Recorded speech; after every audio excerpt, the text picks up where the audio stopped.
What's up, everyone? I'm back again, and today I'm gonna talk about, let's see, 8 tips to become a millionaire.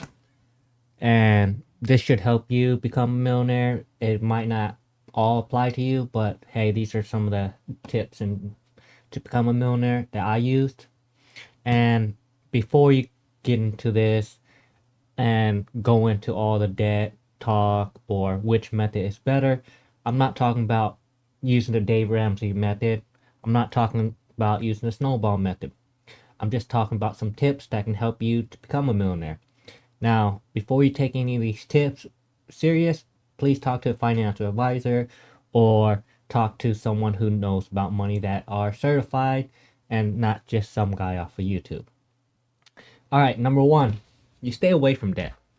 That's the easiest and most simplest way to put it. If you stay away from debt, and because debt is usually come from overspending, buying things you don't need, and just being unnecessary with your money. Because did you not know that there's some people that didn't even know that credit cards are needed to be paid back? So I met a young lady yesterday or the day before, and she told me, "Oh, I got a $20,000 credit." And I said, "Okay, that's great. Now what are you gonna do with this?" She goes, "Oh, I don't need to pay it back. I already paid it when I went to the store." And I was like, "That's not how it works." So instead of arguing with her, I had to show her where's the bill at. And she didn't know at that time, and this is a true story, which is messed up, that when you use a credit card, you're borrowing money to buy the things you need. And she was using that money to go out and party with her friends and buy everyone drinks. And when she found out, she quickly stopped doing it. And thank goodness she started paying back her debt because she didn't know. And that's one of the things that some of the generations are missing is knowing what a credit card is. A credit card is a line of credit that a bank lets you use to and let you use instead of using your money. Now, I'm not gonna say credit cards are good or bad. That's not what this channel is about. Now, number two, invest early and consistently. You know, as long as you know to invest early and consistently, you are good. It doesn't matter what you invest in, real estate, stock market.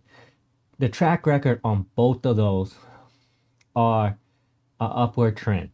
As long as you are consistent and invest early. And you have to kind of make it a priority on your list to do. You can't just invest one time a year, $500 and expect to become a millionaire. These are 8 tips to become a millionaire.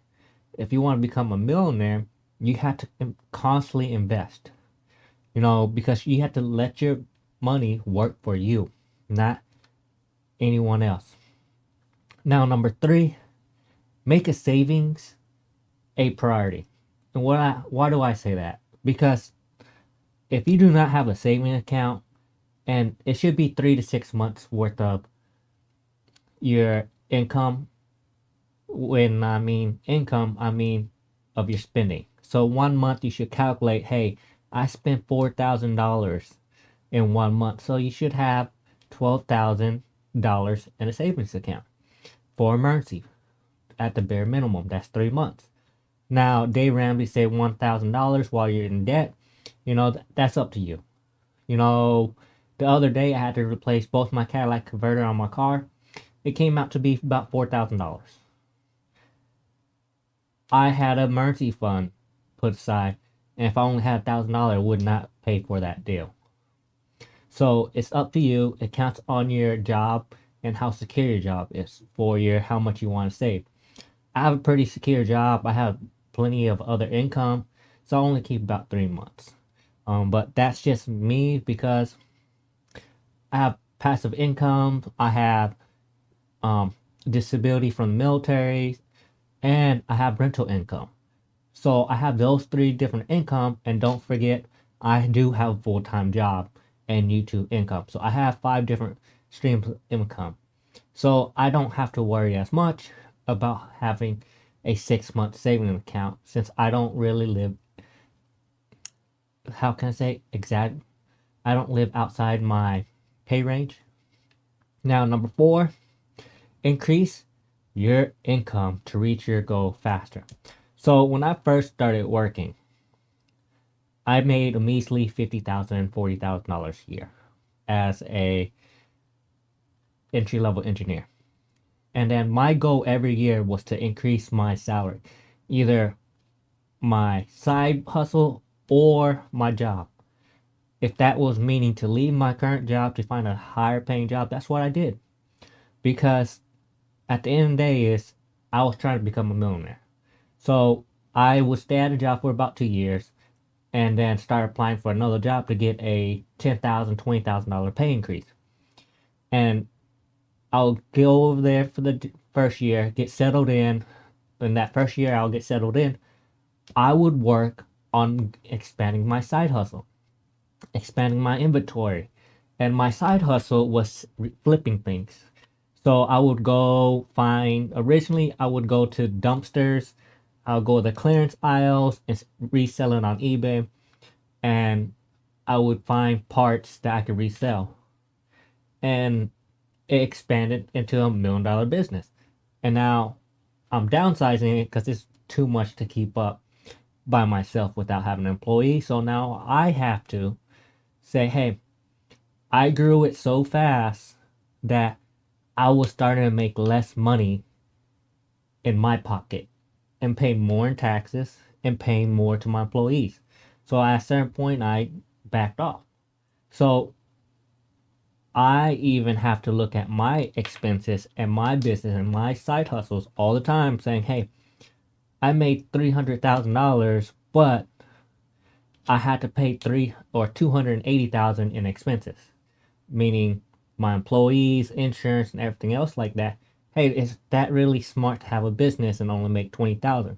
When I originally started, it was making 40,000. So after you do that, you're like, hey, it doesn't make sense to keep the business no more.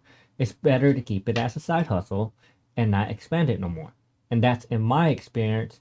You may experience something else. You may want to expand it more, make a $100 million business. But after so long, your side hustle, go into business, go into big corporation. There's only so much you can do in a small business before you start paying more in taxes and more in expenses. It's just how it is. Now, it leads me to number 5, cut unnecessary expenses. And that's what I did.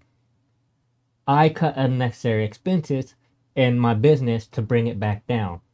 Because as a side hustle, I still can make $100,000 on a side hustle flipping things by myself and not have to hire anyone. If I hire someone, now I have to rely on them to do my job and to help sell, which a lot of people are not that passionate. A lot of people just want to take their job, do what they need to do, and go home because they're not really there for making you money. They're there for them to make their own money. And that's the issue I had. If that doesn't make sense, is when you go work for someone, you go work for them for the hourly rate or the salary. When you work for your own business, you work for yourself to make the money. So they came to make money for themselves, not help me expand my business. And that's one of the issues I ran into. So that's cutting unnecessary expenses. So I had to get rid of my employees and do it by myself because at the end of the day, I only spend an hour or two on my side hustle and I can make a large amount of money. So number 6, keep your millionaire goal front and center. What I mean is have a set amount you want your net worth to be and not how much your salary or how much money you can make. And why is that important? Because if you keep thinking I'm gonna make $400,000, $500,000, $700,000 a year, that's great. Think that. But coming from someone who made it that high up, made it into the millions, made it to 2 millions, it does not mean that that's how much you get to take home. And that does not mean it increases your net worth, because higher up your income comes, more taxes you pay, more liabilities you have. And the reason why your income is higher is either you have employees or you have a high paying professional. So my company was making a lot of money, but I had employees have to take away the expenses. And then I have to pay for the insurance, pay for everything. And I'm not whining or complaining about it. It's just for me, being an engineer, I'd rather stay an engineer making a high salary as an engineer, because at the end of the day is you're not gonna be able to constantly make that engineering salary. As a business will have its ups and downs, and the stress level on your own business wasn't worth it for me. I'd rather just keep my rental income, my side hustle of flipping things, and my simple 9 to 5 job. I found out, hey, if I add any more, I personally cannot handle it. So since I already have my rental, I have to worry about, I had to get rid of my main business, because you cannot focus on 20 different things. And the business one is one I had to let go. So I had to keep my millionaire mindset a goal in front and center. Which one of these three things will help me more or hurt me more? And the business will end up being a cost at the end of it. Because if you cannot pay attention to your own business, someone will come and take advantage of it. And that's what will happen. Now, number 7, work with a investing professional. I can't explain this enough. If you're going to stock market, you're going to buy dividends, you can go to the real estate, you have to work with a professional. If you do not work with a professional, you're going to make a lot of mistakes. I have a professional real estate agent I work with. He helps me with everything. I do not do it myself, because I don't have the time to dedicate the hours to look at all these properties. I give him, hey, this is the criteria, this is how much money I have, go look for a property. So he spends hours looking for properties for me, and then I spend my time looking at stocks, dividend stocks that I want to invest in, because I want to get back into the stock market and go into dividend for a passive income. So I don't have time to sit there and look at houses 24/7 for the great deals. This is where he comes in whenever the time comes. I have X amount of extra money. Hey, come help me buy a house. Then he will go find me a house. There's no problem with that. I found me a professional while I try to invest into companies for the long run. And number 8, put your plan on repeat. What I mean by that is you cannot just do it one time. You have to keep repeating it and repeating it. If you buy one house, you eventually have to buy a second house. And you eventually have to buy a third house to help increase your revenue a year. And you have to make sure it's profit, not just increasing your gross every year. So you can make $400,000 a year, but if you are at zero at the end of the year, and because your cost of living, your debts are too high, you're not going to become a millionaire. You just have a high income. This happens to doctors all the time. This happens to lawyers all the time. And this happens to professional athletes. So professional athlete has actual financial advisors that will help them now. And this is to help mitigate them becoming poor later on. This is something, if the professional athletes are doing it, that means you might want to do it. So those are my 8 tips and tricks. So like and subscribe to my video. That's all I got for y'all.